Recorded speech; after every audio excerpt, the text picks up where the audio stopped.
Lisoto kobetela yo ekopesa yo pasi ya kosakana te ba parents to soka ba responsabilité au monde tine ya divorce to ba papa kokumba mama kokumba zemi pamba pamba oyo papa ya malonga yebani te papa na mama ya Gabine ba boyanaki bazalaki sont ensemble te sans que maman a élevé Gabine Brunella yemoko kasi na lenga ki jeune fille pour la koluka moyen sur survivre Gabine Gabriela oyo azalaki bongo mwana ya mayele mwana malamu alingai makambo église mingi akutalaki na tonton moko na 27 ans na kombo ya Peggy azalaki na 27 ans ye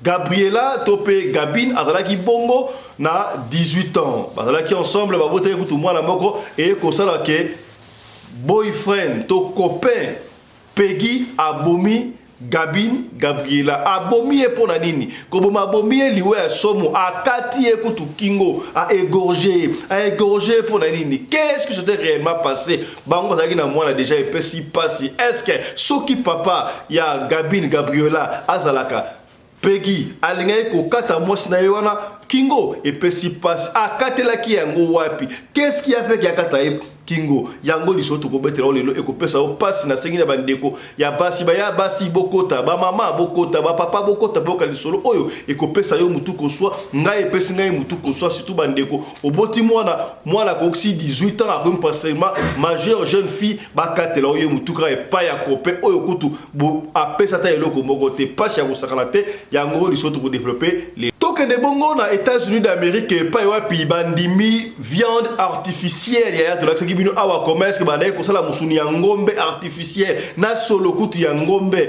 ba soso artificielle États-Unis d'Amérique ba uti ko approuver yango bandimi musuni wana bakoye kolia yango bakoye koteka na restaurant tala degré bato ya restaurant nde bali ko wele ya l'autre la restaurant siko sotia mindele tout ça la attention et pesi passe na boka États-Unis.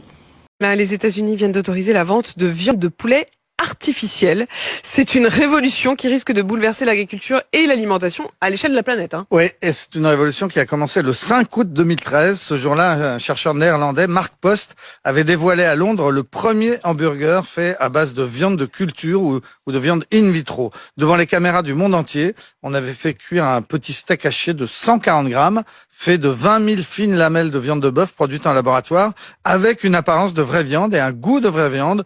Le hamburger n'était assaisonné que d'un peu de sel et de poivre et les chefs présents avaient trouvé ça très bon. Seulement, il y avait un problème. Ce steak de 140 grammes avait coûté 250 000 €. Ça fait cher pour un hamburger. Ce qui avait fait dire beaucoup à l'époque, ça ne marchera jamais. Mais le médecin, le scientifique hollandais, Mark Post, avait dit, si les prix vont baisser, laissez-nous 10 ans et vous verrez.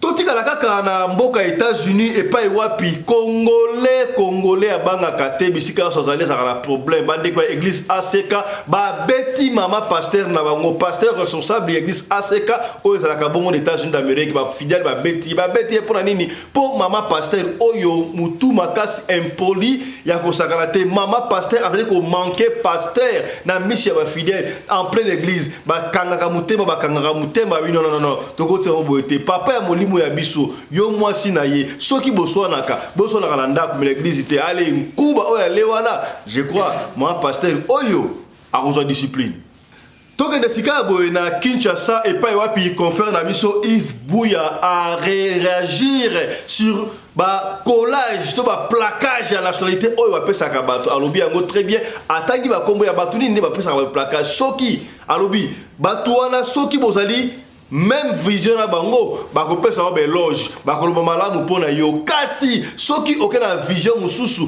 oyo kokana bango te bango ba péché nationalité to mona yango na tangu ya Mobutu tangu ya Kasavubu kuto Kasavubu chinois tangu ya Mobutu centrafricain Laurent Désiré Kabila ba pesa ke soki pe Tanzanie soki na éviter Joseph Kabila au Rwandais ba yeboye Martin Fayulu sénégalais Sika Moïse Katumbi au Zambie finalement bango bakolaka batuka nationalité. Combien sont la caillou et puis pas si Yves Buya a réagi et banda kalama kampo élu d'EPS experte en donnant aux Congolais des nationalités. Papa Étienne Tshisekedi Wamulu était avec Mobutu et c'est dossier bana depuis Joseph Kalonji Ditunga. Kalonji Tunga depuis les années 60, qui est un patriarche na Kasai. Il connaît Kalonji Tunga. En 60, il disait déjà. Kalonji Tunga. Ceux qui ont voté pour tout, il y a parti dans l'AT. Ont voté pour tout parti, il y a parti, parti à Lumumba, le MNC. Déjà en 60, aux alliés étrangers. Kalonji Tunga, un patriarche kassaïen. Vous voyez comment l'ADN, la fissure, la destruction en cohésion sur les bandaka. Après, dit ministre intérieur, paix et justice. Il y a Mobutu Seko. Ils ont mangé, ils ont bu ensemble.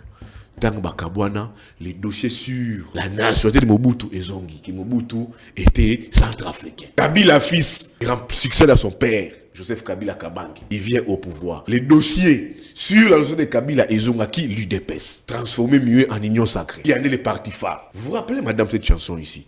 Ya Chichi, Zongi Sae na Rwanda. Vous vous rappelez cette chanson-là? Les Moubenga ici que vous voyez, les Moubenga. Quand tu sais qu'on arrête son jet, papa, pendant les élections 2011, moi je causais comme journaliste, on lui pose des questions. Je vais faire retourner ces Rwandais-là dans son pays. Vous vous rappelez, il y a des images. On arrive ici, Fayoulou, l'union sacrée. Quand il était encore opposant farouche à l'union sacrée, les Moubenga l'ont taxé de qui? Sénégalais, Keïta Diank. Que Fayoulou n'est pas congolais. Fayoulou n'est pas Keïta Diank. Moi je dis pas, moi laisse-moi parler. Keïta Diank. Fayoulou en a souffert, il est même parti jusqu'à son école Anjili pour dire que j'ai étudié ici.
mobali mbinga na mwina ngolo aboya hydroquinone soki ezotambola basheri bazokwea mayanga na retrouve douce tendresse affection epa na yo nasalelo nini mpo ndimake na kupendaka sana shitakwacha pelende wenjoro Radio Collective ya Fiston, tous s'abonner massivement, c'est validé.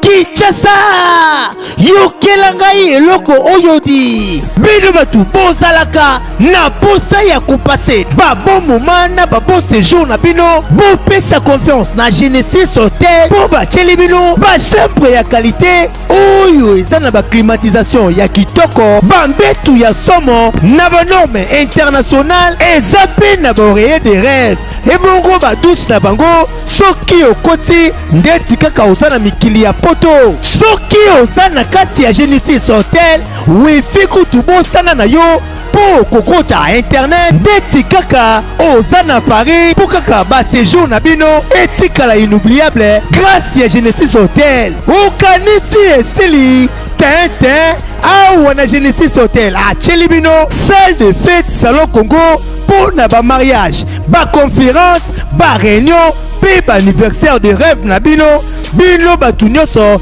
bolingaka kosala ba mariage ya kitoko mpo na ye tikala souvenir ya vie na bino mobimba bopesa confiance na salle de fête salon Congo mpo bokozala na bino de cité awa na salle de fête salon Congo ata boza na nombre ya combien bokozala na bino mobimba mpo musique eza au rendez-vous climatiseur elenda kaka ndenge bozomona batu nyonso bapesa confiance na salle de fête salon Congo batikala jamais kozala desidi tala awa na salle de fête salon Congo baza na bango na problème ya courant te mpo baza na mobanke na groupe électrogène oyo esalaka 24 heures sur 24 heures musique toujours au rendez-vous baza na espace moko ya balcon ya monene mpo na bino batu bolingaka kozwa mopepe kitoko mpo esala eloko ti ah oui masolo ya bakuzu botikela bango kuna kasi masolo ya salle de fête pe hotel ya qualité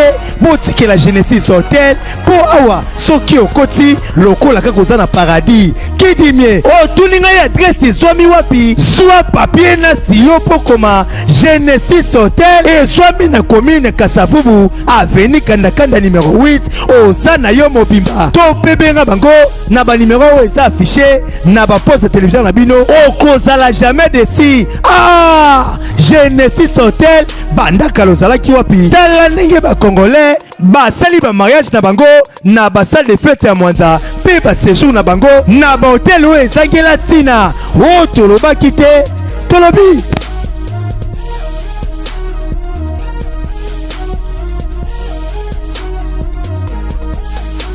Mbote na bino bandeko balandi ya radio loko télévision bisika nyos tu bozwami merci na confiance et peu fidélité bo pesa kana programme oyo radio lokole masolo et pas wapi tokuta na kapo na kobeta masolo ya makambo zali koleka bongo na communauté na biso africaine en général oza na Kuala Lumpur oza na États-Unis d'Amérique c'est ka tobeta lisolo le lobwe oza na Kipushi oza na Matadi oza na Nord Kivu na Butembo na Bukavu et partout ainsi que vous allez dans la émission na yo yango na ba chaque fois que vous allez abonner merci déjà sur le kolanda biso kasi so que vous allez abonner te ba liboso yo mona biso na senga kana yo ya yo o s'abonner so que s'abonner et puis comment ça au final cloche ya notification pour na orataka ba programme na biso ata soki mu kete ngai komo na ngai fiston pelende tata ya Sedek yambo to développer pardon ba titre kuna na ndiko senga na yo boyebi loko moko mi ba lemisa to senga kana yo ndeko salaka window shopping boyebi sponsor officiel ya chaîne Oyo Michael Josh. Oh, nous rendons hommage et nous remercions qui comptent nous faire confiance. Yaya, griffe ya mwana mboka Michael Josh. Michael Josh est allé encore plus loin. Yomutu, Osalaka. Vous avez la compagnie à échafaudage, vous avez la compagnie à électricité, vous avez la compagnie à sécurité, partout dans le monde des alliés. Michael Josh a dit que vous avez la tenue à la sécurité, a dit que vous avez la tenue à la soldat, a dit que vous avez la tenue, donc la combinaison. Tenir ba sapien pompier kota na site komona yango to pe benga Michael Josh so ko zala benga Michael Josh te benga biso to ko en contact na Michael Josh o so yango na moins cher livraison à domicile partout oyo zali o ke le so bablo ko na Chine o ke le so bablo ko so wa ko na ngwanza ya supportez-moi na mboka oto mo la bende na biso na mboka ya ba paya ndere to ba chef boyebi yango ya moko ya ba partenaire na biso Genesis Hotel ya mwana mboka bakale komi ya mwana mboka oloke rola na bote ya ba paya yoke na kisasa konjola la na bote ya ba paya te le kabongo na Genesis Hotel na avenue Kandakanda numéro 8 na quartier Lodja na commune ya Kasavubu oto ba kite Torobi, voilà, et Kendaka Ndengoana. Ya mboto metali solo ya Gabine Brinella et puis si passe ya kosarate Gabine Brinella oyo a 18 ans ba bomi et pas ya Copenhague Peggy 27 ans et puis si passe tika to développer dans au modi bongo na sommaire. Yambo to développer bien ko modi bongo na sommaire tika to pesa grand-mère chito matondo to vendre sa bongo comprendre Nanouche Omokoko appel masqué boko lemba lembate binonde boko lemba et tour du monde comprendre Nanouche Omokoko appel masqué la première dame de Brésil au comprendre Oumela ici kozali voilà et kenda kandengo wana Yaya totika kaka na continent Amérique et pas wapi nanouche omokoko appelle ambassadeur zalaka to que de sika boy na États-Unis d'Amérique to lo babu yaya to la kibino comment est-ce que bali ko sala ba viande hachée artificielle ba ju ba carton ya chose et autant ba maki wana ba niki ba sankisha ngo suku ba uili on ne sait pas na ba petit solo pende à viande to benga ngo viande artificielle ndenge ba ngo benga ngo to kate le kola ma seki to la kisaki yango pona ko donner mais tala sika boyaya na États-Unis d'Amérique ba approuver yango ba lobi viande artificielle donc ngombe musuni ba bega hamburger ça hamburger wana yala okomona na États-Unis wali ko lia hamburger wali ko lia soso wali ko lia ngombe na solo ya soso solo ya ngombe bezali ngombe o sala ngo artificiel États-Unis approuvé yango bandimi yango lobi non eza malamu ba ko lia yango ba ko ki koteka yango ya il faut mona ba ya ba restaurant comment est-ce que ba ali ko wela yango na éviter yango to belaka ba cancer yango to belaka ba cirrhose de foie to belaka maladie ndenge na ndenge tala sika ekomi officiel ekomi officiel ekozala ndenge nini et puis vomona balobi pour aller ba comme ça officiel bande ko restaurant ba sepel babi yango ezali rentable o ba sala ngombe ekola baboma bala ba dispatcher tu bas la sauce ekola babi mete yemba la bonne ordre ba ko fabriquer yango stock ekosilaté ba rolia ngombe na ngombe sauce na sauce et pe singa mutu ko soit image oyo landa bango ba expliquer la télévision américaine mukile comme somo landa. Là, les États-Unis viennent d'autoriser la vente de viande de poulet artificielle. C'est une révolution qui risque de bouleverser l'agriculture et l'alimentation à l'échelle de la planète. Oui, et c'est une révolution qui a commencé le 5 août 2013. Ce jour-là, un chercheur néerlandais, Mark Post, avait dévoilé à Londres le premier hamburger fait à base de viande de culture ou de viande in vitro. Devant les caméras du monde entier, on avait fait cuire un petit steak haché de 140 grammes, fait de 20 000 fines lamelles de viande de bœuf produites en laboratoire, avec une apparence de vraie viande et un goût de vraie viande. Le hamburger n'était assaisonné que d'un peu de sel et de poivre et les chefs présents avaient trouvé ça très bon. Seulement, il y avait un problème. Ce steak de 140 grammes avait coûté 250 000 €. Ça fait cher pour un hamburger. Ce qui avait fait dire beaucoup à l'époque, ça ne marchera jamais. Mais le médecin, le scientifique hollandais, Mark Post, avait dit, si les prix vont baisser, laissez-nous 10 ans et vous verrez. Et en réalité, c'est effectivement ce qui s'est passé. C'est exactement ce qui s'est passé, puisque cette semaine, précisément 10 ans après la dégustation de ce premier hamburger, les autorités américaines ont autorisé 3 entreprises à commercialiser de la viande artificielle, en l'occurrence du poulet. Ces 3 entreprises produisent de la viande selon le même procédé. Des cellules de poulet sont isolées et placées dans une sorte de grande casserole fermée, puis elles sont nourries à partir d'éléments qu'aurait consommé un vrai poulet, c'est-à-dire des graisses, des protéines, des sucres, des minéraux. Et dans ces cuves, ces cellules se développent et se transforment en un tissu musculaire qui ressemble à du poulet. Il suffit de le mettre dans un moule pour lui donner la forme d'un filet et on a une imitation quasi parfaite. Est-ce que c'est bon? Alors, sans doute, c'est bon, puisque de grands restaurateurs se sont tout de suite montrés très intéressés. Une chef française, Dominique Crène, qui est étoilée, qui est installée à San Francisco, a déjà passé des commandes pour servir cette viande dans son restaurant. Un des meilleurs établissements de Washington s'est aussi mis sur les rangs. Le deuxième avantage, c'est le respect de la vie et du bien-être animal. On n'élève plus des animaux pour les tuer, fini les abattoirs. Troisième avantage, l'hygiène. Les risques de transmission de maladies sont bien inférieurs aux risques que l'on a dans la vraie vie, la grippe aviaire ou la vache folle. Quatrième avantage, en réduisant les élevages, on libère des terres agricoles, on peut produire plus et nourrir plus de monde. Et tout ça est bon pour la planète? Tout ça peut même être excellent pour l'avenir de la planète parce que la production de viande, c'est extrêmement polluant. C'est 18% des gaz à effet de serre puisque les vaches ruminent et flatulent. Autrement dit, elles rotent et elles pètent.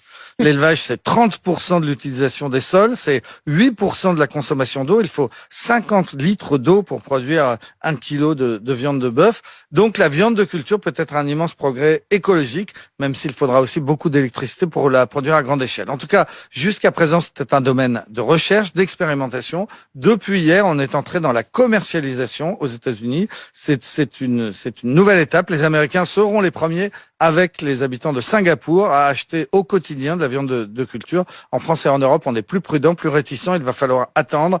Les autorisations ne sont pas pour demain, mais forcément, ça viendra. Vous seriez prêt à goûter? Ouais, j'ai envie d'essayer. Goûter. Goûter. Yaya totika la kaka na continent Amerika et Congo ele esika zazali problème ezanga kate église ACK ya évêque mukuna ezalaka parce que na monde entier mobimba boyebi to koloba yango te tokende bongo na ACK ozalaka na États-Unis d'Amérique balaki soutenu na ville nini te kasi ndeko oyo ville ezali akokomanase pour na pesa biso précision na esaka bino chaque fois na radio lokole biso ozalaka parfait te.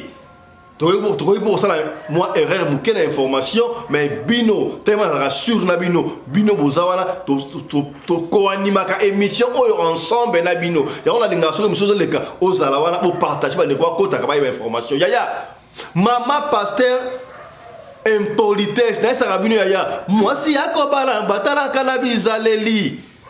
Vous comprenez? Attention takata, attention le balokola moupe. Yeba comportement ya mwasi. Ko wela ko banga mukubala mbangu te. O mwasi wala kitoko, mwasi azala desa kitoko. O boyaya comportement na ye.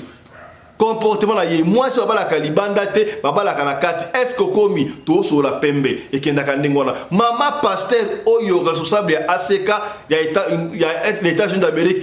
Impoli ya kosakana te mama wana afinga ka mobali na ye pasteur aganga ka mobali na ye pasteur mobali buta ko lobelo mote yedo so mobali ndika ya ko mama na Z déjà to yebi yango na dikona ngo baka susu no pays anglophone et pas moi ça la droit yaya impolitesse à moi si wana elongo na ndaku e kometi na miso ba fidèle na kati église atayo mo mama otela c'était aban photo maman ya ngwato tiwana ya soko lingi image wana landa biso na radio lokole gold to tie image ya kuno mona siko ba fidèle ba sepelité ba siliki tata molimo na biso muto ate ya kabiso muto la klaso makambu ya nzambi atali dadi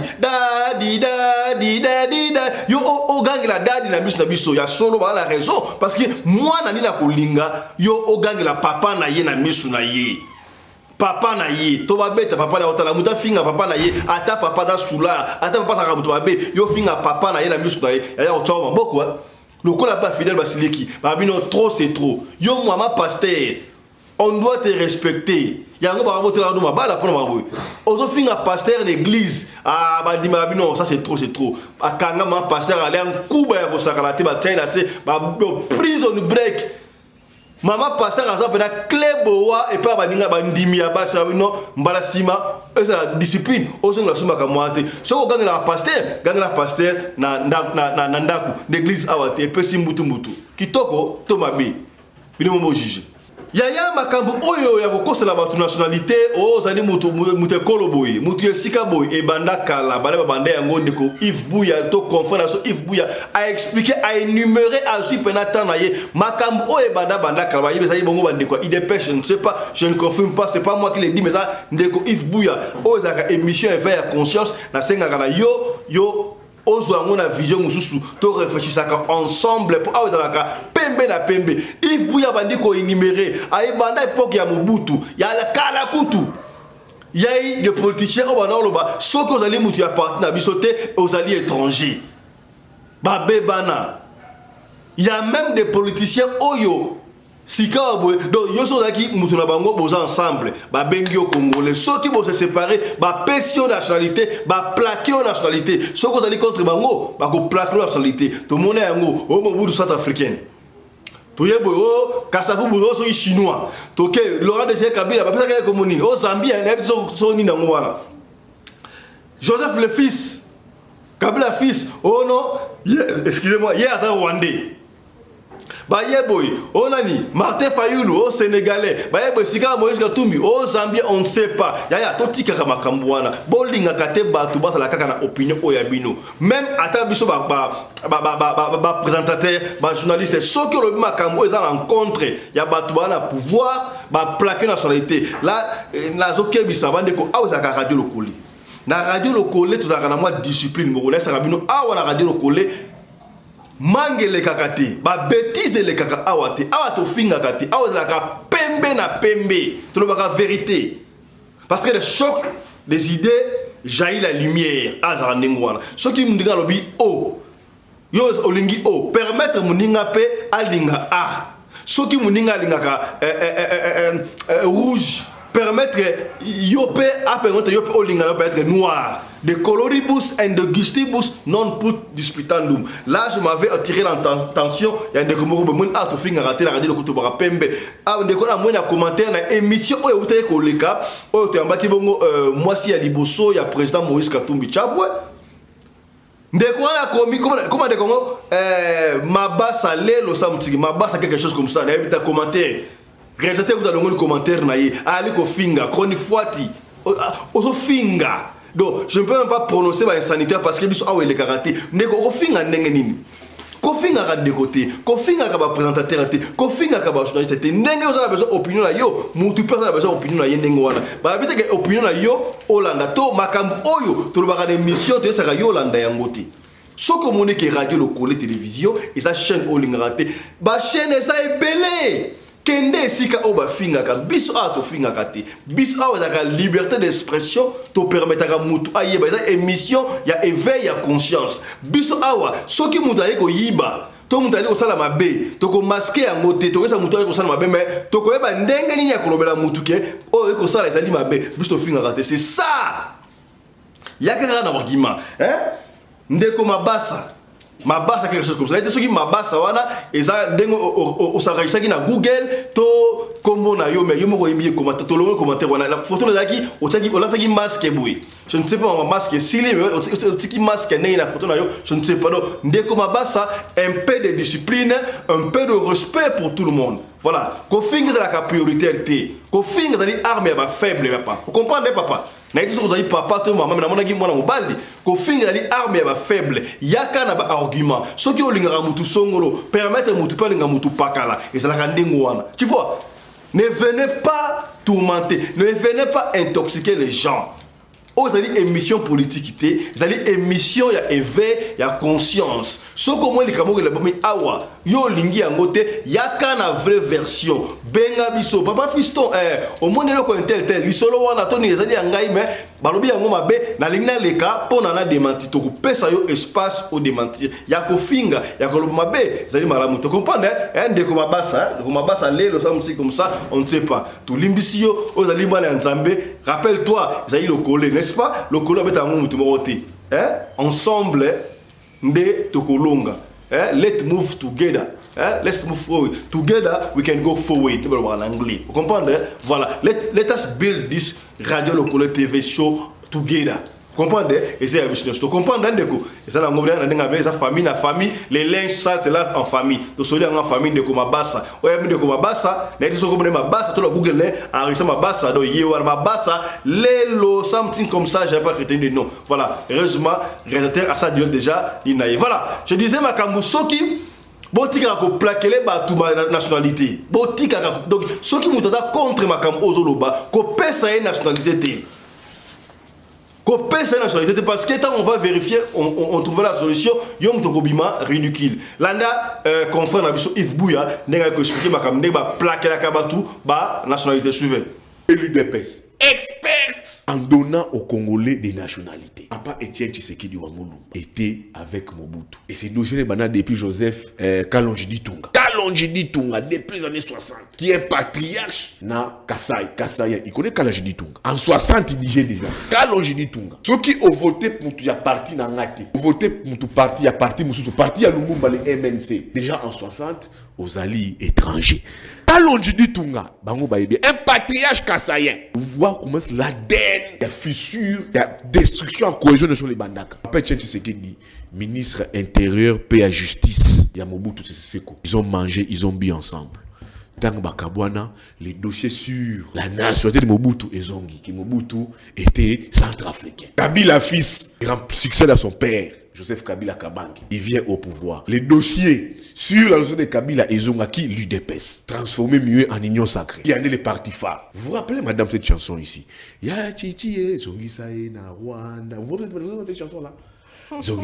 Les Moubenga ici que vous voyez, les Moubenga. Quand Tshisekedi, on arrête son jet, papa, pendant l'élection 2011, moi j'ai trouvé ça comme journaliste, on lui pose des questions. Je vais faire retourner ces Rwandais là dans son pays. Vous vous rappelez, il y a des images. On arrive ici, Fayoulou, l'Union Sacrée. Quand il était encore opposant farouche à l'Union Sacrée, les Moubenga l'ont taxé de qui? Sénégalais, Keïta Diank. Que Fayoulou n'est pas congolais. Fayoulou n'est pas Keïta Diank. Moi je dis pas, moi laisse-moi parler. Keïta Diank.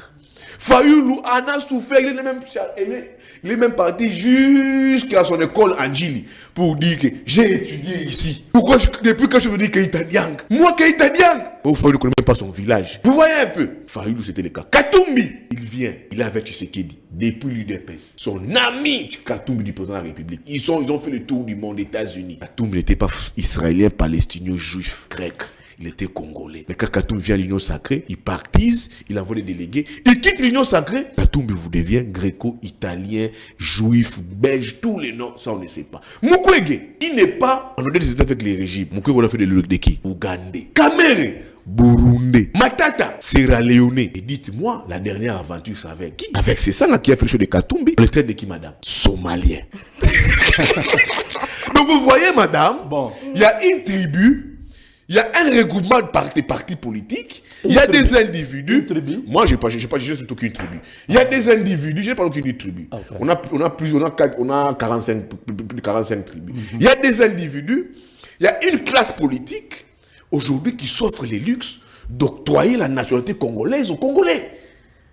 Moi, on m'a dit que j'étais libérien, les frères de Georges Weah. Mais je suis né ici. Je suis né Congo, 100% né Congo. Mais on a dit que j'étais libérien. Alors ça, ces discours, ça tue les partis républicains, ça tue les pays, ça divise les pays. Donc, on n'aura pas un 20 septembre. On peut s'accréditer dans les candidats des étrangers alors que Tata Mokambi Kola Lobby, c'est un discours. Mais expliquons une généalogie. Qui ont vendu les pays? Ce sont les gens qui nous ont apporté les M23 ici, qui étaient défaits en 2023, en 2003. Qui ont vendu les pays? Ce sont les gens qui nous ont apporté les AC ici. Qui ont vendu les pays? Ce sont les gens qui ont dit qu'on part négocier notre or win-win avec Kagame. Qui ont vendu les pays? Ce sont les gens qui nous ont apporté Kagame ici, en train de chanter Yonani, Oboya Kagame, au stade des Martyrs. Kabila qu'on a traité des Rwandais d'Ougandais. Il a déjà fait ça? Qui ont vendu les pays ici? Ce sont les personnes qui ont dit ici que Kagame c'est un ami et frère. Qui ont vendu les pays? Ce sont ces personnes qui ont dit on ne peut plus se battre pour les portions de terre. Les portions de terre, notre terre à nous. Et qu'on ne doit pas en faire un débat. D'où est née la crise palestino-israélienne? C'est un problème de terre. Mais le problème de terre ici. Alors, on a vite compris, au regard des éléments que j'ai donnés, que qui sont réellement des vrais candidats étrangers. Et ce débat s'invite dans la classe politique. C'est un débat qu'on a vécu en 2006 entre Bemba et Katumbi. Bemba et Kabila. Kabila, Bemba qui voulait monter, il nous apporte un débat qui porte sur la séparation du pays. Mwanamboka, Mwana Congo, vous connaissez cette chanson-là, Mwana Congo. Ça a divisé les pays. L'UDPS, l'Union Sacrée, doit nous présenter son bilan sur le plan social, sur le plan sécuritaire, sur le cadre macroéconomique. Qu'est-ce qu'ils ont fait du pays pendant 5 ans? Au lieu de nous apporter un discours tribaliste, séparatiste et xénophobe.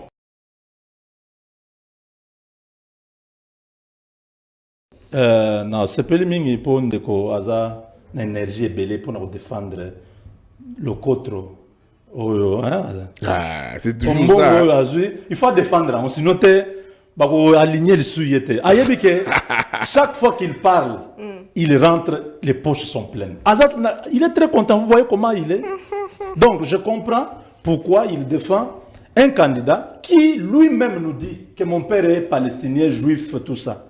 Au moins, dans nos vidéos, Ndeko Aboyi, Tozanayo Awa, Moïse Katumbi, mon père est venu vers les années 40, ici il venait, je ne sais pas, des Rhodes. Au moins, dans nos vidéos, je pars chaque année dans Israël. Place Bakunda, Papa Nanga. Tout le nationalité n'est pas. Baoutou l'aksabiso passeport na zambien. Si papa na juif, passeport na zambien. Na évité sur Moïse Katumbi azweli nationalité na wapi. Na lobaki yango nazo répéter. La Cour constitutionnelle a siégé sur base ya ba éléments ba memelier. bayaka na passeport zambien wana te mama yo kanisi vraiment président na biso Dieudonné Kamuleta amona passeport zambien na kati ya dossier wana Alex Moïse Katumbi ba avocat na ba bombi nene makamba ebi kebite oyo ça c'est un élément gênant surtout to tiango e BBC makambo nyonso en 2019 Moïse Katumbi zambien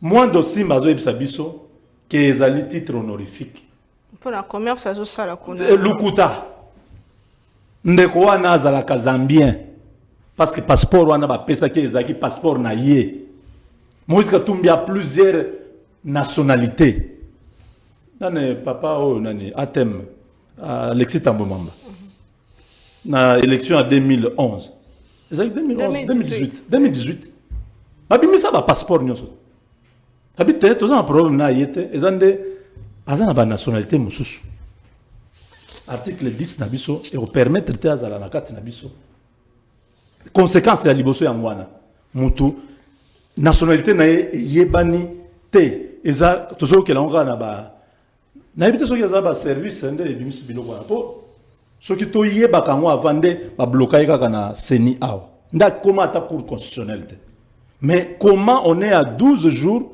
de la fin de la campagne et le quoi n'est bimi peut-être bateau ba bomba qui babite toko tika te ba congolais bazala deep ba kosama na kati ya likambo oyo to bimisango comme ça bato nyonso bayeba ya yebisa biso candidat na ye pourquoi candidat wana aza soutenu par Mindele des preuves là qui c'est candidat des étrangers tu sais qui est pas Mindele likambo na ye omona ki yango awa yoka zela omoni Noël Chani diplomatie agissante ata c'est pas Mindele Noël Chani ake na loi na parlement tomona Mindele nyonso aba ambassadeur bake ko menacer na palais du peuple pona mutu moko parce que Matata Pogno n'était pas concerné, Mukwege n'était pas concerné. Celui qui était concerné, c'était Moïse Katumbi. Et on a vu, quand il est venu ici à Kinshasa, na matanga Okende, honorable Okende. Oui. Après matanga, tout le monde a la chancellerie Nyonso. Iwana na bango. Iwana. Yo mona ka Tshisekedi kuna. Azaka na bango. France 24, ba chaîne Nyonso ba sombama. Oh maman, na ebisi yo kende pe ya yo pe ezali. Ozana mutu ya bien aza pembe na yo. So ebisi connecter nga. Ako connecter yo. Kuna c'est ça nga bakei mayele nyonso ba tia ngo pembe na bi. Biso to bendaka oya biso to leka. To yo ki ngo epana ndeko Devos kitoko. Ba pesi mbongo. Mais à quel moment vous comprenez que Moïse Katumbi a servi l'intérêt à Bapa? Parce que Gereza Awa, à quoi le bâtiment Rwanda a agressé Congo, à quoi le bango, c'est un lobby à Koufi. Élément mokonde Angoana. Oh mais azo condamné te. Situation n'est alia, situation ba Congolais nyonso a évité. Rwanda, les azako sala biso guerre. Mais Katumbi comme azali moninga Mo Ibrahim na Kagame na basi na bango bazalaka ngambo moko akosala ngote ezali trahison ya to kobetela osika boni solo ya pasi ya Brinela na Peggy et pesi pasi na lobaka chaque fois ba papa tout ça ba responsabilité na biso to ba ndenge un papa responsable yango wana voici le mateaka mibali oyo baza ba irresponsable o ba taka maboko na libenga ya bana basi mama zali na douche ali ko prendre bain yo koti liboko oyibi mwa mbongo na ye na kati oyibi mwa $100 mwa 100 euros mwa 10 euros pour que le sala ba ambiance tayo pour la cigarette to komela masanga wa za ba mibali irresponsable soyez responsable na makambo nyonso to oyo zali kosala Brinela bon comment on ezali Gabin Brinela. Donc, c'est Brinela et Zali. C'est Gabin et Zali Pekakayi. Alors, qu'est-ce qui s'est passé? On va expliquer. Maman ya Brinela, ya Gabin, papa na bango, bazalaki na maman na bango. Je ne sais pas, ba précédent so bazalaki, ba chérie, ba copain copine, on ne sait pas, mais tangu maman ya Gabin azwa kizemi, papa ya Gabin ya Brinela akimaki aboyi kondima semi wana aboyi kozwa ba responsabilité papa moko irresponsable akima mama ya ba Gabin abokola Gabin yemoko bazalaki benana mbongo te moi difficulté et kokota et ça lui que mama ya ba Gabin azalaki pe mwana mukie parce que la sibino Gabin azali na 18 ans seulement 18 ans seulement. Bah, pesi âge à maman a été, mais suppose, ceux qui m'ont à 18 ans, maman a pas âge ni. À cause de la peine, tranquille, qui a son nom, et lengue, jeune fille, nous quand même. Comprendre, jeune fille, voilà, les Kenaranding Wana. À l'époque, à cause de la peine, vingtaine, 17, 18, on ne sait pas. Maman a Gabine, Brinela, ayo kuta na papa moko bouye na tonto balingani konso babandi ko fanda ndaku moko on n'a pas précisé ba balana kito balana kite bandi ko fanda papa wana bandi ko fanda Brinela na mama wana papa bandi ko fanda konso papa na bango en fait bandi ngona pour comprendre voilà papa na bango mso akima ba fanda ka moi difficulté zaki na ndaku ya on a papa salaka effort qu'on t'appelle papa père lipesanga kandoka bana te bana baliaka mwasi alataka atakolata malonga te me abimaka propre bana basalaka propre bana baliaka bana balataka bana balobaka non papa na biso azali voilà c'est ça un père c'est ça un père tango ba responsabilité na yo omoni ndako ezalaka soki papa azokoka ba responsabilité mama azokoka te bana ekomaka mwana débrouillez-vous ma bilinga bilinga kotaka Mbilinga kotaka. Boyebi jeune fille déjà pe so ki azokola a 16 ans, 17 ans, 18 ans, déjà ba 16 ans déjà azalaka a ibma kambu ya mokili, moi azoko mona makambu la mokili. So ki aza sous responsabilité ba parenté. Et c'est vraiment difficile, surtout pour ba yaya basi. Ba yaya mbala ko ba supportaka. Tant que 16 ans, 17 ans, 18 ans comme majeur. À moins le col a commis, nous avons un comité. Alors, pour la Gabine Brinela, il a qui moi na ma lamu. Il y a akanga makine église. D'ailleurs, vous avez photo le kawana, photo mon a tiba baba robe wana ya bleu blanc wana ezali Gabine Brinela. Ayemba kana chorale. Azala qui da ambition Gabine Brinela abade koloba ngala ko la grand chantre na koyeba na monde entier ayemba kana chorale ya tala ba musicien mingi o ba bima baleka na chorale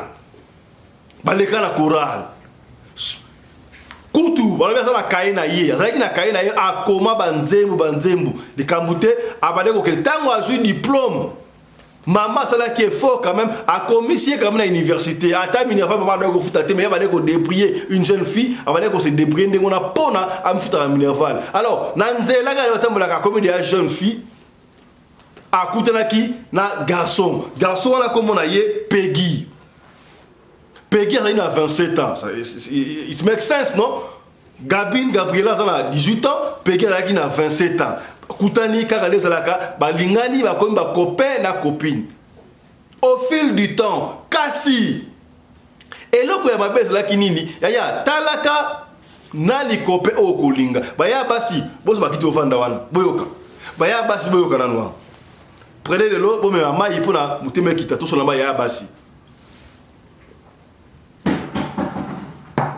baya basi to yebi ke boko fanda kana ba parents pendant longtemps te tu vois que moi si tant on Alexandre pas parent naie et ça la muké par rapport il y a tant on Alexandre et pas ya bobai naie et pas ya on va refonder les balles naie et ça la ndengo wana oui c'est vrai kasi totalaka mobile nini oyo kolinga tant on bosala ki chéri fiançailles yeba mobile au comportement naie ça la ndenge nini kolinga kate ya moi si o mikotisa et pas ya mutu oyo moni vina yo e kozala ruiner oya ko pesa o esengote ne bandela et ça la kamalamu je t'aime conso vraiment kitoko ne moi tanga ko umela waze ko loba yango soki papa yako tala yo okoyamba ina secret lelo soka deuxième fois okoyamba la secret troisième fois okola la pompe to kama ina pompe kuna c'est ça yango uta dash moko française et loba plus on s'approche de l'autre plus on perd le respect de l'autre ya kolinga kate ba mola ka monaka yo mbala isika moko te mon pesa la discipline. Surtout ce qu'on regarde à la télévision, surtout ceux qui va y bioto, attends va y bioté moi respect wana. Comment yo que n'a pas battu chaque fois. O la mouki na tongo papa ke musala yo ova na ndako obimi OK pa ba camarade na yo OK ko tonga OK ko sorato to kuta na chaque jour OK na ndako ba camarade moko boy et pas ya mutu moko chaque fois on va te manquer de respect. on va te manquer de respect. Pourquoi tu t'es approché d'eux? Plus on s'approche de l'autre, plus on perd le respect. Est-ce qu'au commis, il faut dignité les alaka? Malheur ya Gabine Brunella nini. Mobile oya ke kolingo a 27 ans jeune garçon le kola yena kombo ya Peggy arayi pour vana pa na bango. Mais Peggy araki un jeune débrouillard. Un jeune débrouillard a ça la business na yo a te karablo ka mike na mona ka moka tuku bianza. Tellement bon, mbongo pe ya grave tenanga ki jeune hein. Tellement maman ya ba Brunel bazaki na bozupena ba cité eh moko la banzala ba galère jeune fille. Alors Peggy, moi na pourquoi moi Sacha Thompson, moi Foufou, moi Loso, azo secondé, à cause de moi quelque chose, moi $20, moi $10, moi c'est à pessi maman ya ba Brunella. Et ça donc a sombi esprit à maman. Donc maman talaka azo comprendre. Il faut maman bo kilo, vous avez esprit lenda, surtout ceux qui moi non ba baliété. Aneni. Comment vous allez camarade ya moi na ngai? Copain moi na ngai, na on a eu officiellement au bayoyaka, au pesa ngai mbonga pena sonandeni. Est-ce que beaucoup mito sur la pembe? On a vite compris que du fait qu'on appelle ça maman bongo, après ça vraiment bloc à Golia, donc ensuite la domination et pas une bango. Vous comprenez? Corruption morale. Corruption morale. Si quoi, à cela qui a comportement a bien été Peggy à 27 ans. Au moment où il va oyo balinga ko bunda chaque fois ko beta basi do ya beta ka confiance ça ka de rêve à tout tient ma kofi des grands banda qui ko tout à Gabine Brunella ma kofi au ko se pena monter mo na tsona ba collège na université soka moi retard ni to na ndie kuna ma ko beta ye na miso ba collègue na université to pesa pena bien te boyi ba boki ngone zalaka baninga ba yebisaka non mais yoko ba ki oki ozo mbala voyu bonenga nini bo ba ozo mala muté et puis il n'a pas vraiment étudié yo azota diplôme te mais baga de bram kemke toi tu es diplômé aux à l'université aux à avenir moko meilleur tu dois fuir cet homme ici aza mala muté azo menté il ne te valorise pas comment que moi si on linga au bête ça va tu as encore 18 ans tu as l'âge de fleur c'est balinga qui t'a regardé ba 16 ans. 16 mois, 2 ans déjà. Alors, dans l'espace où il y a de 16 à 18 mois, 2 ans, babota ki mouana. Par erreur, des alakawana, ma jeune fille, ma beauté, ma babota mouana, il a 2 ans. Alors, et ça à chaque fois, ceux qui Brunella, maman la bango a bimi à Rosalate, ceux qui Brunella qui des classes, à ce mouana bébé, à qui au tika et pas à papa na ye, Peggy, et pas à Bakoko na bango. Maman ya Brunella, donc maman ya Brunella azali sikoyo maman ya Peggy akufa Peggy afana le pongo na bango na kata le pongo na bango na bafana ka ye na leki ne ngobali na papa na bango na koko na bango ya mwasi po maman na bango akufa comprendre Peggy afana ka na bango mais mingi mesana koko na bango on va se comprendre va expliquer au pembe pour comprendre les solo tellement ko beteleki ba camarade ya Gabine Brunella parce que ba même maman ma chère, non. Moi, il faut tikailler. Alors, Gabine Brunella se disait, même moi-même, j'ai envie de tikailler, de quitter. Mais, pourquoi la pas ni mon bali oyo. Ye mutu a supporter biso mwanda bebe na ndako ezala ka mampiaka ye mutu ya kana moi Sacha Thompson moi ça c'est un piodi moi moko mo ba $20 ba $30 a pesa ka mama yango sala ka kenaza soki na boye lelo sikawa difficulté de souffrir na kata ndako non na ko na mama na mawa mama siko ko la difficulté pona ko élever ngai na bandeko na ngai ya na ndenge nini. Voilà ici qui un papa doit être responsable. Yo papa ne vous allez wana ozalanda kozala mwasi na bana tu es incapable ya kosomela bana o ilamba oza incapable ya kopesa bana oti ata yo mo toloba te. Et ça même na papa soit à côté dogi Mario go tout bien. Donc moi s'il faut aller sakaye, moi c'est là tu sakaye, moi c'est ça la galère. À comme le gola, moi na kata ndako atayo moko. Papa to sur la pembe. Papa ndenga bazar to bazate. Ya telanga ba jem.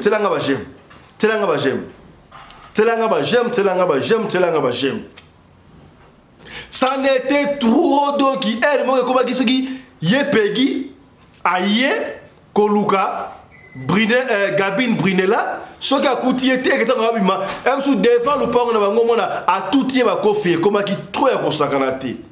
Alors ndeba ba chaque fois yibaka un jour centième jour ekokoma one day is one day. Alors tout le monde peut prêcher le gars makasi Gabine Brunella a comme des jeunes filles de 18 ans et puis étudiante moi na so étudiante et ce que la déjà éveillé pour monde universitaire et ça monde du Moussous. Il s'est dit trop c'est trop.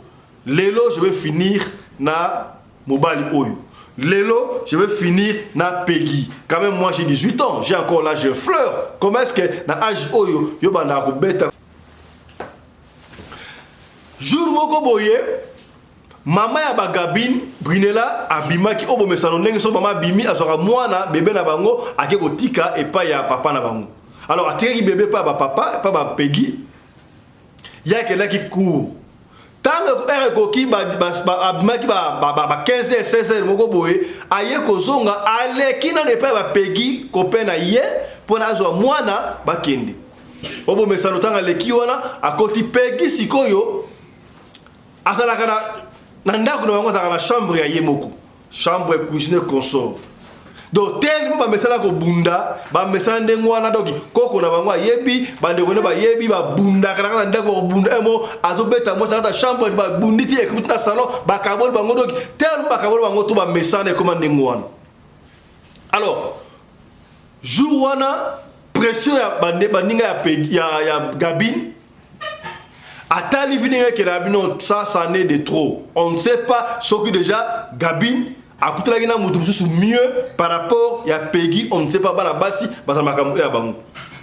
alors bref Gabine Brunella a yébisi Peggy que non en tout cas la jumeau na lelo à partir ngala yo et Céline ne venait plus me chercher. Sauf que quand tu bon mengoza pas na yo, je vais voir si je vais mourir. Je suis encore une jeune fille, là, on a 18 ans, âge de fleur, toi tu as 27 ans, aux jeunes garçons. Alors, mouton, ah, mais regarde comme ça la vie est passée. Vie, oh yo, n'a la c'est pas en shooter. Ah, on ira tout le monde ici faire.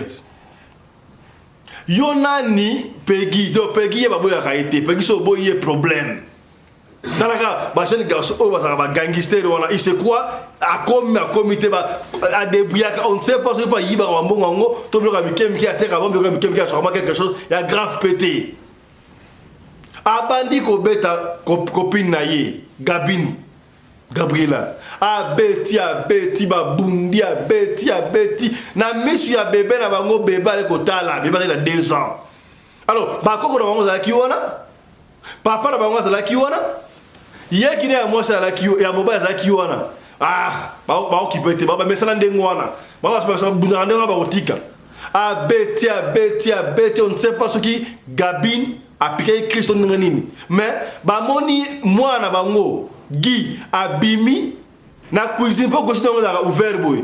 Azui mbeli na cuisine, azongi na chambre. On ne sait pas pendant ce temps Gabine a quoi déjà KO kobete leki abamba ki on ne sait pas mais tanga koti oyebi akata kingo ndebe gojaka ndaba akati kingo bena akati bena musisa oyo ale makile badi ko sopa tanga kati ndengo wana ba parents na bamone kirie koko na bango ndeki na ye bamone ko mystique ko na mbeli bo ndeni balandi open day balandi batali wa moniki oh bakati mwana okingo comprenez que courant est na studio alors nous sommes visés il y a kotilisa elisolo oyo avant tokata to côté la temo li le koti mais yo talande beaucoup plus yo kana okaka li solo voilà kenda kandeng wana tango ba koti ba ko intervention wa ba moniki mwana bango akati pena mwana ya batu kingo Makila. Alors, c'est à ce moment-là, Koko Bango, Bazui Kitambala, Basai ba essuyer, Bazui, Bakangi, ce qui t'a foulard de Mogo Awa, on est honnête aux aveux, Bakangi Benabou, même si Gabriela, pas à quoi qu'on peut mettre, Bakati a fait un tout le roi Soso, Bazui, Bakena est à l'hôpital. Toi, Baken hôpital non, mais Awa déjà Boyna et Bembe. Comme il y a docteur Wana, Vanessa, docteur Amouassi. Mais Bembe, qu'est-ce qui s'est passé? Ce qui va expliquer qui est, ce qui peut dire on ne sait pas. Dans l'hôpital, qui papa yaye Peggy, les qui yaye Peggy, na koko na bango Peggy tanga mo ndengo wana kai mutu tuila mwisi ya zaza akimi nzoka ba voisin ba ndeko ko makelele wana yaya ba voisin ya mo batela ngala batela to batela na ndenga malamu comprendre voilà tango akimi ndengo wana azui telefone ye moko Peggy abenga mama ya ba Gabriela non maman nezali awa Brunella akufi ni no tanga utaki ku ayaki pozwa mwana azwa mwana ayaki na charger alinga gata charger na prise alors a s'électrocuté akangami na courant na kidiba akufi yoka lokuta c'est vrai et peut si pas si akosakanate ma parent donc papa na bango papa na fana mama na bango na ye mama ba Brunella Gabine ba embangu no hôpital qui bazaki wana batali mwana kufi ya chose grave papa ya ba Peggy a coopéré na docteur wana on ne sait pas sur le docteur na mbongo ndenge ni wana docteur wana Vanessa a confirmé donc tengina comme docteur doctoresse ya mwasi femme a confirmé que non Gabine Brunella a kufi bongo na courant ba bongo si bembe très ba pongsi makila nyonso tout normal mais siko ba longoli ba uniforme pour ça na bilamba oyo akendaki nango ezali makila ba changer ba bilamba ba bongo si très bien ba te ba roye ba te ban so ba col so penini ba kan siko foulard mon awa rappelez-vous ezali ba 15 heures ba scénario de ko ba tina butu alors kitoko mingi et si ka bazali na hôpital wala so non hôpital ndenge na awa to na morgue te morgue ndenge na awa ba tsaka ba na morgue na butute o peut aller dispensaire moyen bemela la awa ezate alors famille ya Gabine maman na bango na papa na ye bazali obligé ya kozwa corps nango ba kenango na ndaku nanu entenda tongo etanaka bazui moi na bango bandi kolela moi la kangam na courant bon et ça normal il ne s'attendait pas que eloko na go salam bazui koko na bango na ebembe ba kenango kuturu kututie pa na bango ba lalisi Gabine ebembe ya Gabine Brunella na mbetu bato ya quartier ba ye Gabine courant et pas papa mona na ye e koso bato ali kolela yaya bazana na mbetu sikotana kama minuit mo ba ine oh sikoyo boyebi ka ndeba ba lela ka ba lela ba ndanga lela ka siko mo afani ba mbetu alela mona na ye na kidima boye oh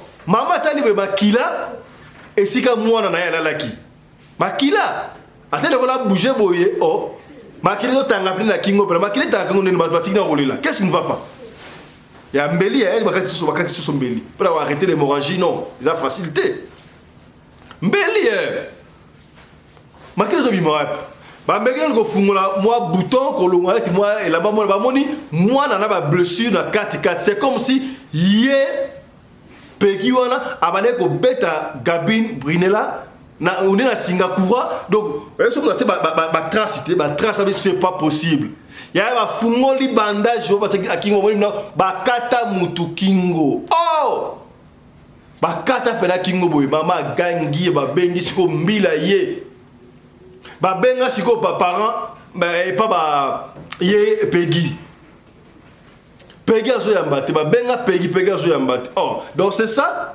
Donc courant moi na biso donc courant monde était ba trace et quand y kingo ba bengi mbila tanga ya tali c'est pas possible ba zeli tongo ba je be maki otana morgue ba kendeli sikoyo et pas ba Peggy mbila tanga ki pas ba Peggy asimba abona papa bango simba koko na bango asimba na lek na ya bobali wa mona ki wana qu'est-ce qui ne va pas bino lobi ndene ke mutu oyo akufi na courant mais ba kata kingo ndene nini koko na kobanga wana bakela bango na commissariat azobanga nande ko na koloba ona babundaka ndengo wana on ne sait pas abeti lisolo to mona ki ye kutu ayaki na kuina zimbeli on ne sait pas et puis akata ke kingo wana donc koko mtalobaki to kanga ndengo wana pour afato ke no hôpital boye papa za yo bakangi papa na bango bakei bokena na hôpital alobaki nini hôpital a confirmé que non akufi na courant docteur Vanessa si tu me regardes là atayu moko Sorma d'Hippocrate oyo docteur Alobaka. O baby si licence na yo. Ya doctorat kaka boy.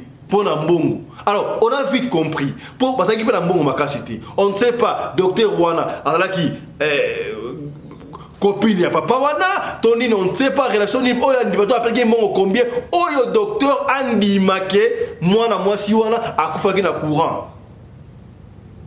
Na évité peut-être pour la docteur à mon époque là ceux qui m'ont koufi très belé alors makila wata va déjà na morgue alors se congeler et puis hémorragie vous a shooté va redécouvrir je ne sais pas. Yaya moko surveiller ka bibembe na bino mutakufi mutabina fa ba sokola ba botala corps na yeza mo bimba to alindambo. Tini osala autopsie pe yango wana avant autopsie boko takatala vérifier ka ba corps ya ndona ya papa na ya mama na ya ndeko na ya mwana osoka akufi oyeba akufe nini est-ce que komi to sola ka pembe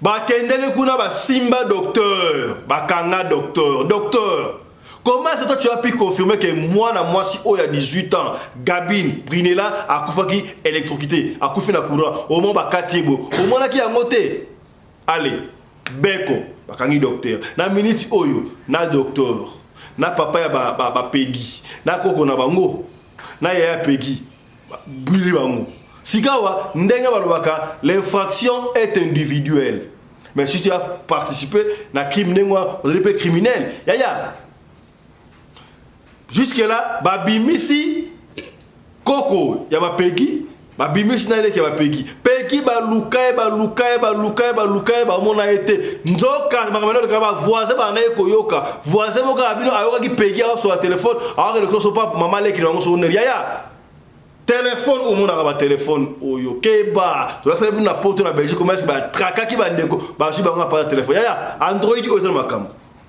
mbila atraka Android ya Peggy et la kisa isika sali ba kende okanga Peggy et pas ya maman le ki na bango ba juillet prison break. Bakangi, pourquoi tu as fait ça? Oh non, Aïssa Kinga et Sili, Ninga Léa Linga Souté, Ponga Zaka violent, Nabeta Mingue consort, je ne sais pas. Moi je crois que peut-être que hier à Jumoutou mieux que Ngai, Yangwana, j'ai pu faire justice Namoro, Nabeta Kendengwana, Tango a piqué crise. Et puis je me suis dit, la carte qu'on a évité, qu'est-ce qui m'avait pris? Tala Satan Dengwana. Allez, prison break. Bakangi, Nan le coup de Basambité, Peggy na prison. Docteur Wana a côté la prison parce qu'il y a Dimaki na papa ya mwana corruption au Basbali banaka leki ya Peggy na koko na bango ya tala lisolo oyo isuki awa to benda kabana matui benda bana matui jeune fille à l'âge de fleur 18 ans à Keika Kaboui Gabine Brinella pour na passi pour la koluka ko vivre Gabine, moi na mayele, oh la que l'église chanteuse, elle est la grande chanteuse du monde. A comment va nzembe be na livre na kaye na yemoko. Mais à obligé, il y a un petit copain pour na a dépanner bango. Copain on a fait avantage ya. Yo maman bo kilo. Copain moi na yo ça avantage ndeni. Comment so na copain moi na autre a pesa ko mbongo. Tangu nanu a pesi mbongo libala te. Tangu na basano ba copine. Moi à l'âge de fleur à 16 ans, toi parent, tu acceptes ça. Ba parent tozwaka ba responsabilité na biso. La tsaka bana yo moko. Pesa ka bana ba lia ba melanios to moi na il faut la sérieux. Amona que non et pas na biso na na nyoso et pas ya au bail na nini au moment opportun parce que moi si il faut bala moi na bala il faut bala mais et ça dans l'ordre en ordre bobali nini moi na ko bala moi si ni moi na ko bala ouais ça dire responsabilité à mes parents est-ce que komi o te lo ba quitter to lo bi oyoke tala Brinella Gabine a koufi Gagaboui et peut s'y passer. Je rappelle que Gabine Brinella azalaki na 18 ans pamba babandaki na copain na ye Guy Peggy na 27 ans babandaki na 16 ans. Gabine Brinella azalaki na 16 ans alors Peggy azalaki na 25 ans. Tant comme na 18 ans n'est-ce pas il y a 16 18 babotaki mona moko ali na 2 ans oyo mona tikali orpheline Sikaboué, papa peut na prison, tango bomi, na yebta ozo combien na prison. Est-ce que commis et peut si pas si ma parents tout est à cabane. Je connais âge à 16 ans, ceux qui m'ont dit très bien pas na bango, bon so bré surtout alanga okende, marababilité et surtout moi na azamona oya kende l'église et peut si pas si ya kosakalate. Li solo oyo Et puis si on passe, il y a un parent. Au boti mois, au 9 mois, au bokoli mois. Comme ça, moi, quand on a 18 ans, dans la blague, à ce qu'on lit à chaque jour, à ce qu'on met surtout n'a pas cette difficulté. Je ne suis pas là, l'inzala. Mais à côté de 18 ans, à comme ce que jeune fille, au père des gars, un clin d'œil. Du coup, là, je suis là, et puis si passe, il y a ma parent. Autre le bas quitter, tout le bien. Merci à Chris Larise Pelende, réalisateur de l'émission. Oyo, il y a une assistante de Winnie Larise Pelende.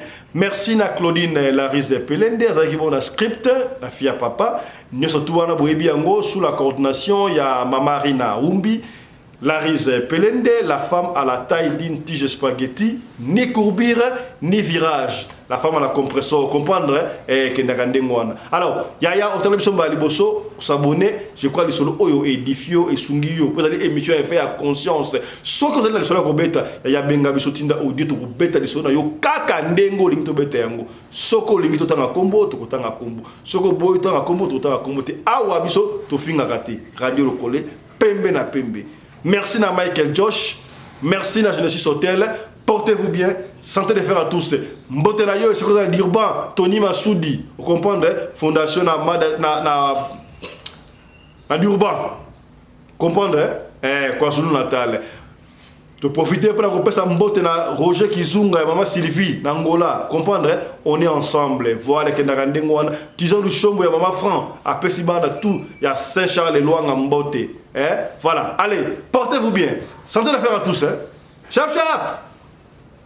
Et tchara kasi ya moto développe pas titre ozali kuna liboso tika tolobana oboyi yaya sponsor na biso ya sika Michael Josh omoni ba montre oyo montre ya Michael Josh marque déposé à moi na mboka ezali ko sala mabongo na États-Unis d'Amérique bandeko donc mikolo yo biso na radio lokole kaka boyi yaya to ko changer ba montre le la film tala ba montre yango ba montre oyo et wuti États-Unis d'Amérique et pas un sponsor na biso yaya to ko changer ba montre le la film na radio le collé na to kata moko na sachet sikoyo na lata ya mboto loba to kata yango na ba sachet yaya o sponsor na biso ya mikolo oyo to lingi bana ya mboka yaya yo biba kala na mboka oya na mboka ba paya ozo idéologie yo kaka bilamba oui c'est vrai qu'on a des mabete mais idéologie no créa pour la mboka tala moi la mboka Mike George Mike déposé na ye bomoni yango montre na ça qui yango wana radio le collé ye a commis deuxième sponsor officiel après maman Charlotte Caputo Mike George ezali marque déposé à moi na mboka o ezala kaboro na États-Unis ezaka ka ba montre te bandeko de bomona wana Mike George ezali ba t-shirt ba chemise ba polo na ba soulier ba sapato kaka de boîte ba griffe songolo pakala siko oyo Mike Josh pour aller encore plus loin pour na faciliter bana mboka bana ya Afrika Mike Josh a un partenariat tout actionnaire moko ba actionnaire na compagnie oyo bengaka Visco baby Visco est une compagnie oyo basala ka ba wax hollandais na Hollande yaya tala ndenge mwana mboka liko tombola bendele na biso na mboka ya bapaya Mike Josh donc bino bateka ba wax hollandais o super kingal baso bango na cher commandé yango à partir ya Mike Josh numéro yango to tilio baza numéro yango wana bo benga Mike Josh direct soki bongo le kate benga biso na radio lokolo télévision déco yo to ko tia en contact na Mike Josh bande wana boutique na France na Belgique na Espagne na Kinshasa na Afrique du Sud yaya on a besoin de faire une boutique à Mike Josh pour ce que ba mbole belé na Afrique du Sud awa to na mikili msusu okomona courant ba magasin kaka ya Kombo alors yo soko lingo za mutali boso ya kufungula magasin na Kombo ya Mike Josh ya mwana mboka benga Mike Josh aliwa to benga sur radio lokole yaya okoso ba montre okoso ba super wax hollandais okoso ba soulier à Mike Josh ba chemise ya bien tola takabana mboka Mike Josh ya kutu na biso doyen Mishokoto combien kutu Mishokoto c'est que bien Mike Josh donc à partir ya lelo congolais nyoso tout africain nyoso tout mwana mboka yo zali fan ya radio lokolo ya benga Mike Josh Tout ça là est fort. Ata fan moko ya radio lokole zala eloko moya Mike Josh parce que Mike Josh a son supporté télévision Oyabino, a son supporté programme Oyo radio lokole. Tala. Toko changer ngo na tina fenêtre na film. Comment ma montre yé, ba polo et yé, ba t-shirt, ba soulier ya Mike Josh. Donc Longonia ezonga et pas moi na mboka Mike Josh. Hein? Kuru doyen Michokoto, vous comprenez? C'est que bien. Donc, pour beaucoup plus de détails, quand moi, je changer ma montre dans l'émission, le Maï, Mike Josh, Marga, Moko, on a un problème, nous, les Congolais. Tolingara, on a ta griffe, il y a Bapaya. Ta sika griffe, il y a moi, Namboka. Totombo la bende, il y a moi, Namboka. Bakondi, Bote la Bessina Congo, partout. On a ta montre Kombonini. Là, ta montre Mike Josh. Vous voyez, il y a moi Namboka. Est-ce que différence il y a bango? Biso bango différence il y a beaucoup combien Mike Josh. Benga na lombango sur la boutique. Oteka kanyoso, oba oteka marque oyo benga. Osala salon de coiffure, koto osala suki, koto ote moi étagère mon côté rabloka Mike Josh. Tout supporter moi Namboka. Voilà, autre loba kité, tolobi. Pour l'habillement des classes de vos enfants, pour l'élégance de vos enfants, désormais, visitez le magasin Little People Shop chez Mama Charlotte Caputo. Little People Shop chez Mama Charlotte Caputo, l'habillement officiel de vos enfants. Awa et pas Mama Charlotte. Moi Namboka, bon monake, ba Namboka, congolaise, tala biloko ya kosala et pas bapaya. Acheli biso bilamba. Banda de 0 à 3 mois, yango yo. Soto yawa de 6 à 9 mois. Toke wana de 9 à 12 ans. Toza na nyonso. Bana mibali na bana basi. Soto yawa. Omoni oya bana basi. Ndenge mwana zo putsana. Toza lokola wato yene 8 ans ti komata. Yango yawa. Koto yo ndi makambo. Mwana zo bimondire ministre. Ya bataille nyoso yango ba Samuel ba chuchu yango yo Afrika la tsabana oyine to mutaka elengi tala ba fest bana mwana bimi na fete batu ba komobanga soko lingo somba biloko yo omonike olingo sepelisa mwana na yo ko déplacer na yo te okotika na internet okomona adresse na biso yango wana. Little People Shop chez Mama Charlotte Caputo. Adresse Edenval, Greenstone Shopping Center, shop numéro L119.